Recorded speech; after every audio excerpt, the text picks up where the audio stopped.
আসসালামু আলাইকুম সবাইকে। আজকে তোমাদের সাথে দুটো রেসিপি শেয়ার করব। একটা হচ্ছে যে চিকেন ডোনাট আর একটা হচ্ছে ব্রেড ক্রাম্ব। চলো রেসিপি দুটো শেয়ার করা যাক। এর জন্য প্রথমে ব্রেডগুলোকে টুকরো করে কেটে নিতে হবে এবং এটা আমি ব্লেন্ডারে দিয়ে দিচ্ছি। ব্লেন্ড করে এটা নিয়ে নিচ্ছি। ব্লেন্ড করে নেওয়ার পরে আমি সেকেন্ড ব্লেন্ড করার সময় একটু ফুড কালার অ্যাড করেছিলাম যাতে একটু কালারফুল হয় এটা। তারপরে আমি আবার দুটো একসাথে মিশিয়ে নিয়েছি। যাই হোক, মিশানোর পরে আমি এটা চুলাতে লো টু মিডিয়াম আঁচে হালকা হালকা করে 4 থেকে 5 মিনিট ধরে ভেজে নেব। ভাজতে ভাজতে যখন মুচমুচে হয়ে আসবে তখন বুঝতে হবে যে ব্রেড ক্রাম্বটা একদম রেডি। এটা আমরা ডিপ ফ্রিজে 1 বছর মতো সংরক্ষণ করতে পারবো এবং নর্মাল ফ্রিজে 3 থেকে 4 মাস পর্যন্ত সংরক্ষণ করতে পারবো। সেকেন্ড রেসিপিতে চলে আসি। এর জন্য মুরগির বুকের মাংস থিন সাইজ করে কেটে সেটা জারের মধ্যে দিয়ে দিলাম।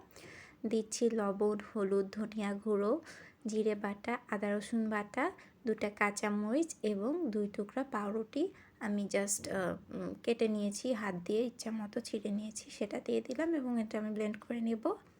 এরপরে যে মোজারেলা চিজ আছে সেটা একটু এইভাবে লম্বা লম্বা করে কেটে নিচ্ছি আমি। আমার সবগুলো কাটা পারফেক্ট হয়নি, তো তারপরে যে ব্লেন্ড করে রেখেছিলাম জিনিসটা সেটা আমি হাতের মধ্যে একটু তেল নিয়ে গোল গোল করে একটা প্লেটে রেখে দেব। এটা রেখে দেওয়ার পরে যে চিজগুলা কেটে রেখেছিলাম সেগুলা এই যে এক পাশে দিলাম, 2 পাশে দিলাম, তারপরে নিচে দিলাম।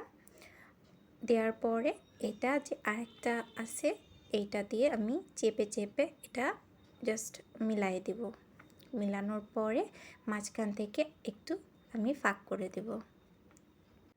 এটা মূলত ডোনাটের শেপ দেওয়ার জন্যই করা, তোমরা চাইলে এটা স্কিপ করতে পারো। এটা এমনি খেতে অনেক মজা।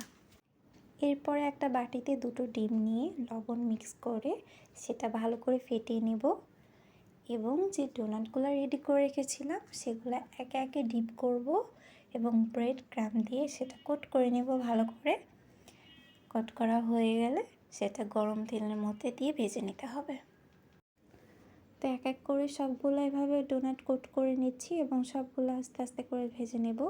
এটা মনে রাখতে হবে, এটা লো টু মিডিয়াম আঁচে ভাজতে হবে। কোনোভাবে এটা একবারে স্পিড দিয়ে ভাজা যাবে না, হাই স্পিড আঁচ দিয়ে ভাজা যাবে না। তো এভাবে ভেজে নিয়েছি। আর যেগুলো আমি ডোনাট শেপ দিতে পারিনি সেগুলো আমি গোল করে তার মধ্যে এক ফালি চিজ দিয়ে সেটা আবার গোল করে ভেজে নিয়েছি।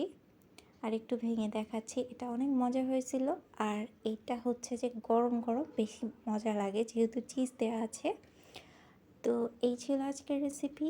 আই হোপ তোমাদের রেসিপিটা অনেক ভালো লেগেছে। ভালো লাগলে অবশ্যই লাইক শেয়ার কমেন্ট করে পাশে থাকবা আর আমার পেজের সাথেই থাকবা। সবাই ভালো থাকবা। আল্লাহ হাফেজ।